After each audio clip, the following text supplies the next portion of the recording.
رب کا قرآن پڑھیں. رب قرآن میں ارشاد فرماتا ہے بسم اللہ الرحمن الرحیم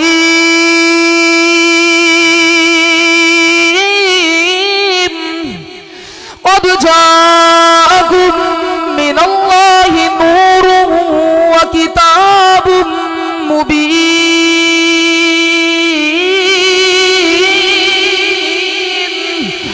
رب ذوالجلال نے قرآن کریم کے اندر ارشاد فرمایا قد جاءکم من اللہ نور، تحقیق تمہارے پاس نور آیا، تحقیق تمہارے پاس محمد مصطفیٰ صلی اللہ علیہ وآلہ وسلم کی ذات آئی، وکتاب مبین، اور روشن کتاب تمہیں نصیب فرمائی. اگر اردو کی زبان کے اندر، قومی زبان کے اندر اس کا ترجمہ کرے تو اس کا ترجمہ یوں ہی بنے گا. شاعر کہتا ہے فلک کے ستاروں زمین کی بہاروں سب عید مناؤ حضور آ گئے ہیں، سب عید مناؤ حضور آ گئے ہیں، حضور آ گئے ہیں. قد جاءکم من اللہ نور، تحقیق تمہارے پاس نور آیا. کون سا نور آیا؟ کس نور کی بات رب ذوالجلال قرآن میں کرنا چاہتا ہے؟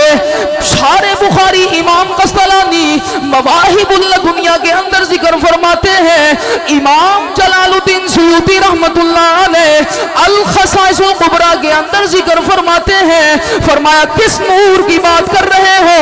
سیدہ طیبہ طاہرہ جناب سیدہ آمینہ رضی اللہ تعالیٰ عنہ آپ فرماتی ہیں جس دن میرے گھر میں میرے مصطفیٰ کریم صلی اللہ علیہ وآلہ وسلم تشریف لے کے آئے ہیں، رات کا وقت ہے، کیا دیکھتی ہوں؟ علماً بالمشرقی وعلماً بالمغربی وعلماً علی ظہر الکعبہ. رب ذوالجلال کی قسم جبرائیل امین کو دیکھا، جبرائیل کے ہاتھ میں 3 جھنڈے ہیں.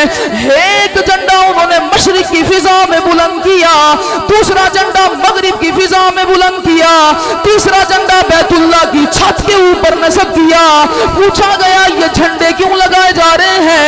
ایک ہی جواب آتا ہے فلک کے ستاروں زمین کی بہاروں سب عید مناؤ حضور آ گئے ہیں، اٹھو غم کے مارو چلو بے سہارو خبر یہ سناؤ حضور آ گئے ہیں. کیا فرماتی؟ فرمایا مشرق کے جانور مغرب کی طرف چلتے ہیں، مغرب کے جانور مشرق کی طرف چلتے ہیں. پوچھا گیا کیوں اتنی خوشی منا رہے ہو؟ ایک ہی جواب آتا ہے خوشی